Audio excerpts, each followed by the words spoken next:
So today, I'm going to talk to you guys about one of my favorite properties in Lawrenceburg, Greendale, the greater area, and that is the Speakman Tallentire Homestead. So, the origins of the house was built by this man named Stephen S. Speakman in 1844 as a dowry to his wife. Does anybody here know what a dowry is? What do you think it is? A gift?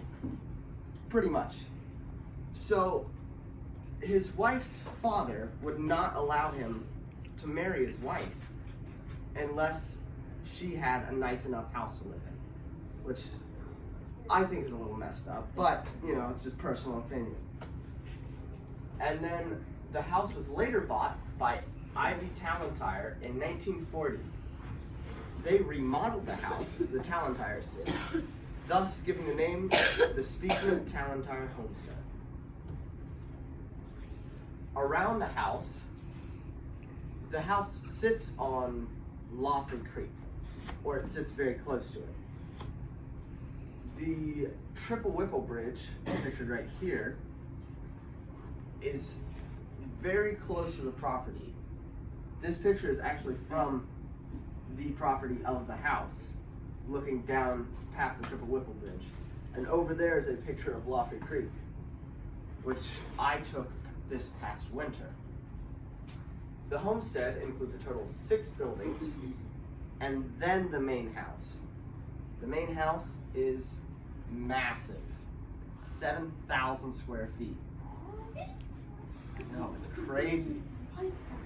Not to mention, the homestead also has a barn, an ice house, a chicken coop, a milk house, and 2 other buildings. We're not sure of what they are. So, the homestead was refurbished by the Tallentires after they bought it, but the owners died soon after buying the house, soon after remodeling the house. The Tallentires put electricity into the house for the first time in 1944, and then passed away 2 years later. And before he passed away, Thomas Tallentire, the husband of Ivy Tallentire, had this portrait of him made. And when I visited the house recently over the winter, I took this photo of Mr. Tallentire himself on the wall. They still had it hanging up, and they have it down in the basement now while they're remodeling the house. So just a couple fun stories about the house. The house was built on top of an Indian burial ground. This side of the house over here is actually on the very edge of an Indian burial ground. From where I'm standing when I took that photo, I was actually on top of the Indian burial ground. And the statue, which is at the top over here, and it's this statue over here, is built to remember a little boy who drowned in Laughlin Creek. And the occupants of the house, whether it was the Tallentires or the current occupants, they always leave a light on just in case the boy is able to find his way home. And that should be all I have. Any questions about it? Why is this your favorite one? Well, my godfather recently purchased this house, and I have been helping him remodel it a lot.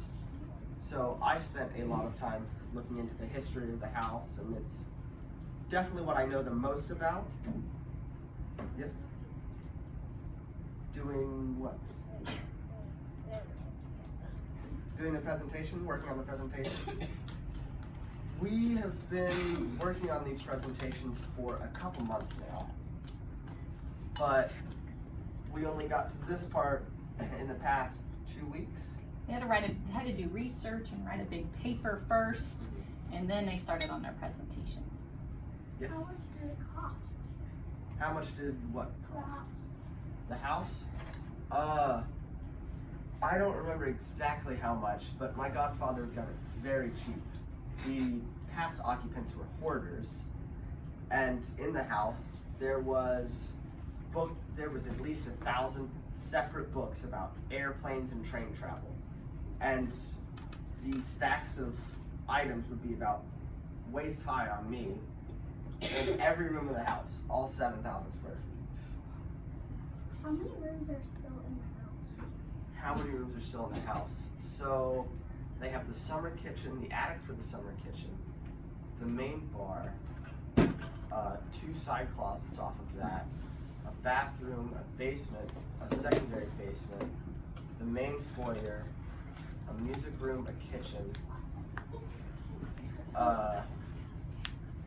2 more rooms which they haven't decided on yet, a hallway, a summer patio, and then we get to the second floor. So there's quite a few, right? Yeah. Yeah.